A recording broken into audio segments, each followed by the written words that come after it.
These are my audience members. Hi, my name is Shamika Tompkins, and today I'll be talking to you about honesty.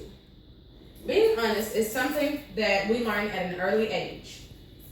It can have a great effect on your family members, your friends, and sometimes even your coworkers.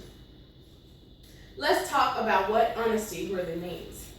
According to the Merriam-Webster Dictionary online, honesty is the quality of being fair and truthful. For example, in this year's election, in the Washington Post by Philip Bump, he talked about what the Iowans felt that the most important thing for a politician to be, for their president to be. And they quoted that a quarter of Iowans stated that trustworthiness was the most important issue to them. I think that's a quality that anyone should look for in someone, and especially someone that we meet. Someone will always want that person to have honesty.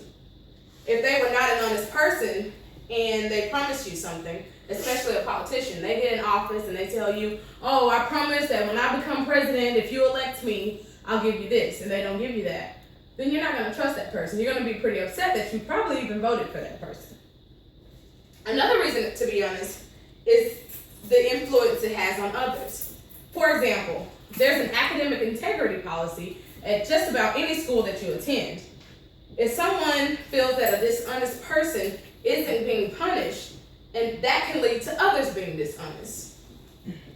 For example, the academic integrity policy usually states that there are consequences such as expulsion or failure of a course if you're being dishonest. If a person is caught cheating on a test and nothing is done, then the next person may feel that, hey, I can cheat on the test too. So they got away with it, so can I.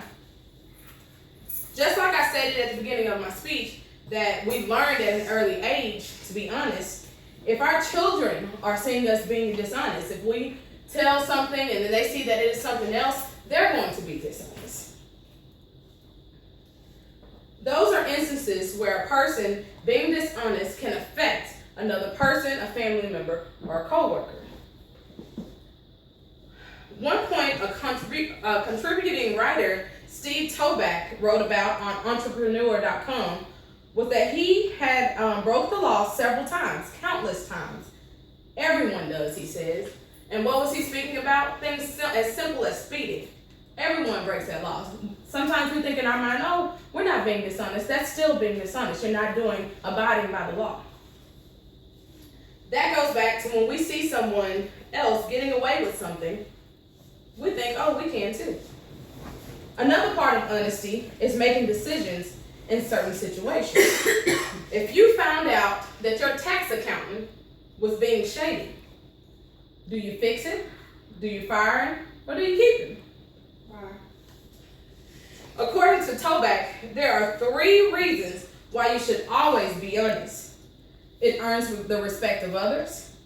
This honesty is flawed, and what goes around comes around.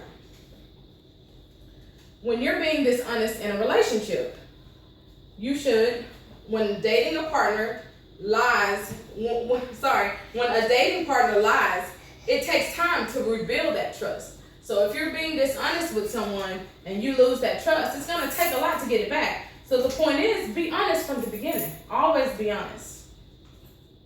But being honest builds trust and strengthens the relationship. Being honest just provides overall good communication. In the words of William Shakespeare, no legacy is so rich as honesty.